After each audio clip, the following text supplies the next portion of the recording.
Welcome to ISE's Equity Index Weekly Outlook, a weekly outlook on ISE and other industry indexes, hosted by Patrick Ceresna, a derivative market specialist and investment manager with extensive expertise in options and the broader derivative markets. ISE trades options on more than 15 proprietary sector indexes, as well as broad-based indexes and a variety of licensed benchmarks. ISE continually enhances its trading systems and develops new index options products to provide investors with the best marketplace and investment tools to trade smarter. Hello and welcome to the ISE Equity Index Outlook for January 12, 2009. This is your host, Patrick Ceresna. First off, I want to have a look at the S&P 500 using the SPDR ETF symbol SPY. And one of the things that we were just talking about last week even, we had a temporary break above the 90-92 focal point. And on that last weekend, I was talking about that the first few days of this week's trading day was vital to determine whether the primary trend was going to be for a higher push or whether it was going to fail up here.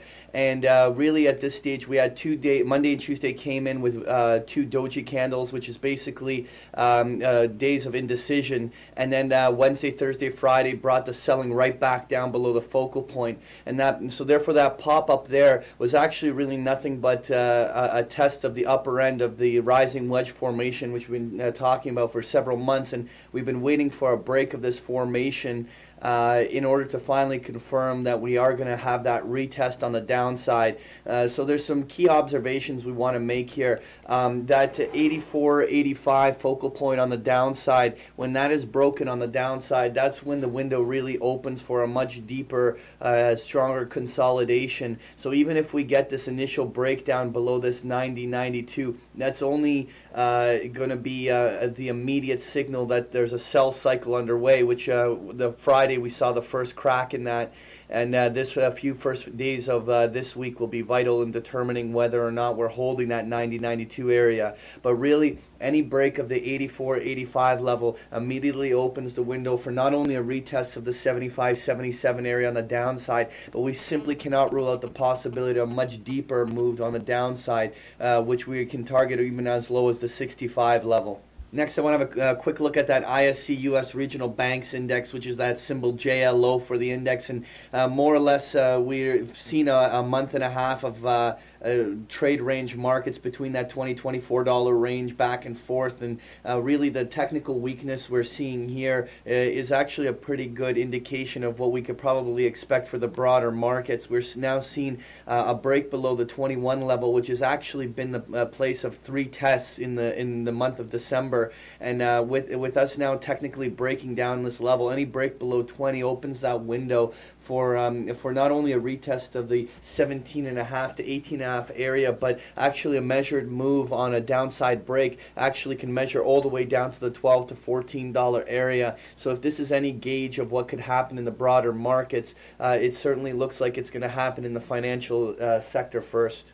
Next, I want to look at the ISE Syndex, which is an index of the casino, tobacco, and distiller companies. And more or less, we had a beautiful test right up into the 75-77 focal zone on the upside and a nice, strong reversal off there, which is an indication that may be a topping formation, may be occurring up in that 75-77 zone. We can't rule out the possibility of support coming in somewhere in here and a retest back up into that upper zone. But one thing I do want to bring out is that channel that's really been defining the upwards move of this index. And like the broader markets, if we start getting any technical breakdowns below these levels, it opens the window for a retesting of previous lows, which is a very natural thing to do during bear markets. Okay, next I want to take a look at the ISE Home Builders Index, which is the symbol RUF. And right now we came off of a test of the 625, 675 area right into what is our slightly adjusted 825, 875 focal point from last week.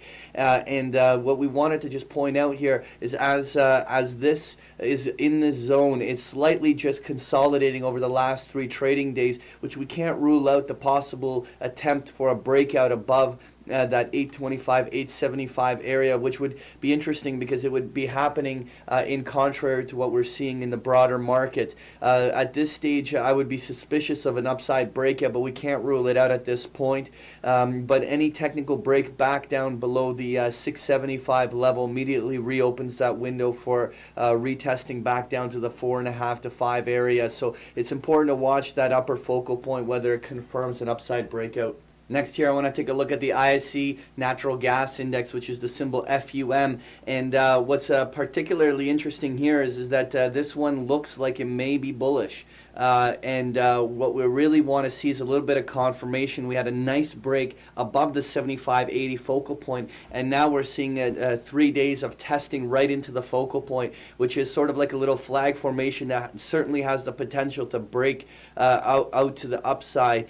So really at this stage, the next few days will be really key for the natural gas index. If this support level holds, even if it temporarily breaks down to the 74, 73 level and quickly gets back above the 75, so long as we're holding in this zone, and then we have that upside breakout above 80, it immediately opens the window for a move to test not only the 93 to 96 area, but maybe even a move as high as the 100 level in this leg. So this is going to be very interesting whether this one can hold these support levels. If for whatever reason we break down from here, from the below the 75 level, at that point we're looking for retesting back down to 60, 63. So the next few days will be important. Next here, I want to look at the ISE Mini FTSE 100 Index, which is the symbol UKX. And last week, we got a really nice test right back up into that 455, 465 area, and a nice rejection from there, which has now led to 3 days of selling. And more or less, at this stage, we're going to get some very important information from the FTSE right here, because this is now that 440 level is a very natural retracement zone. I didn't draw the box in there, but this is right in the middle of the retracement zone. If this ends up being a little flag formation, there's potential for a push not only back up to the 465 level, but maybe even a break higher. But any break below the 440 level opens the window for retesting all the way back down to the 420, 430 area. But not only would that break cause the retest down there, but it also break this rising wedge formation, which we've been identifying even in the S&P 500, and we may see a broader breakdown of all the markets out of these rising wedges. So then upcoming weeks will give us some very important information as how this is going to play out in mid-January to early February. Thank you guys for joining me, and we'll see you next week. Thank you for participating in this week's session. Please join us again next week. For more information about Patrick Ceresna and to sign up for free index options trade alerts, visit www.optionsource.net.